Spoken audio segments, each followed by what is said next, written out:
हवा साफ करना हमारी कमिटमेंट है, हमारा संकल्प है कि हम दिल्ली वासियों को बेहतर हवा दें। पर इस बात में भी कोई दो राय नहीं है कि पिछली सरकारों ने पर्यावरण को समग्रता से देखा ही नहीं। उन्होंने हमेशा कोई टेम्परेरी काम कर दिया और उसको कहा कि बस हमने तो बहुत कर दिया। सबने चर्चा में आया कि एक स्मोक टावर बना दिया, ऑड इवन कर दिया और उन्होंने कह दिया भाई हो गया हमारा। तो यही था, रेड लाइट पे खड़े हो गए और बंद करिए इंजन, खोलिए इंजन, यही था उनका स्टेप कि हमने कहा। पॉल्यूशन की समस्या जो सिरसा जी ने बोला कि 1985 में जब MC Mehta versus union of India में पहली बार इस मुद्दे की सीरियसनेस ध्यान आई, जब MC मेहता साहब ने एक्शन प्लान मांगा राज्य सरकार से भी और केंद्र सरकार से भी कि प्रदूषण पे कर क्या रहे हैं। और मैं सही बताऊं कि ये प्रदूषण केवल इतना नहीं है कि हाँ भाई हम हवा की बात कर रहे हैं। ये प्रदूषण जो है हमें जल, जमीन, वायु, हर एक पे, तीनों पे काम करते हुए ही हम पूरा का पूरा पर्यावरण जो है वो बेहतर कर पाएगा, क्योंकि सब चीजें जुड़ी हुई है। एक चीज में खराब होती है तो आप सोचिए कि उसका असर बाकी की दोनों चीजों पे होने वाला है। आपका जल खराब है तो आपकी वायु, आपकी जमीन खराब हो जाएगी।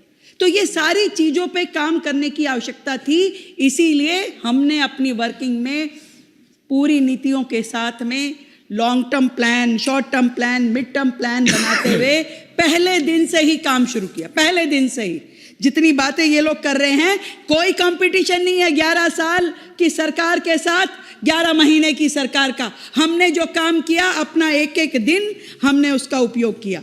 धूल और धुआं दो कारक है इस पर्यावरण को खराब करने के लिए, धूल और धुआं। जहां तक बात है धुएं की, तो ईवी की बात यहां पर आई कि अभी 3,500 बसें ईवी की हमने चालू की है। 2026 के आखिरी तक 7,500 का टारगेट है और उसके बाद 2029 तक ये पूरी की पूरी पब्लिक ट्रांसपोर्ट की फ्लीट जो है दिल्ली सरकार की वो ईवी पे जाए, ऐसा हमारा प्रण है और इसी दिशा में हम काम कर रहे हैं। और उसके लिए हमने अभी से ऑर्डर भी प्लेस कर दिए हैं, 2800 बसों का एक जगह पे और 3500 बसों का उसके बाद में। हमारा लगातार ये कंसर्न है कि 100% सड़कों पे जो भी गाड़ियां चलें वो जीरो एमिशन पे चलनी चाहिए, और वो सरकारी व्हीकल हो और या फिर प्राइवेट व्हीकल हो। प्राइवेट व्हीकल के लिए भी हमने ईवी पॉलिसी पे लगातार हमारी सरकार काम कर रही है।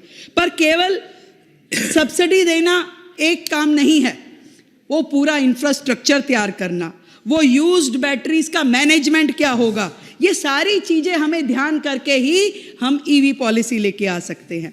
ये धुआं सड़कों पे कम हो, इसके लिए हमने 9 मीटर की ईवी देवी बसेस चालू करी। हमने ई ऑटो, ईवी टैक्सीज और शेयर्ड टैक्सी, ये सारे काम हमारी प्लानिंग में है लगातार, जिस पे सरकार काम कर रही है। यहाँ तक कि एक मोबाइल ऐप जो कार पूल को प्रोत्साहन देगी, वो भी लगातार उस पे हम काम कर रहे हैं।